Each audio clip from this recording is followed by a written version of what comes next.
The best salespeople in the world do it instinctively. Unless, of course, they've been trained and paid to persuade, and that movement is growing right now.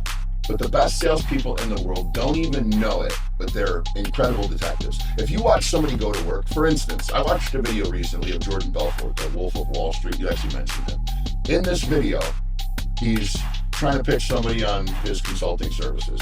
And the entire conversation is him asking questions of the guy and listening to what he says.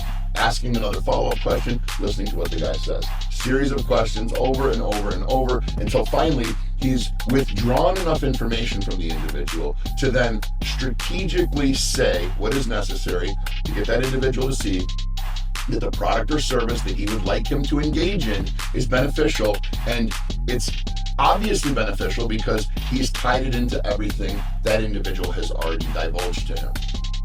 Traditional sales training tells you to go in there and say a bunch of things. And frankly, I have a bone of contention with Jordan Belfort myself because his straight line selling and what he teaches you to do is not how he sells in his own natural sales environment. So simply put, Paid to Persuade teaches you how to ask questions.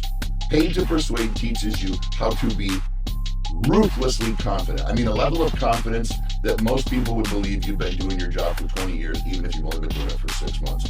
And the reason you have that level of confidence is because as you take the training, we unearth for you parts of the human condition that no human being actually considers. We know them. Once we bring them to you, once we explain them to you, it's like, God damn, man, that's so true. I do that. My mom does that. Frankly, yes, everybody that you know does that because it's elements of the human condition. And when you train a salesperson to optimize for the behaviors of human beings and understanding them and knowing how to manipulate them in a morally conscious way, you give that salesperson a superpower.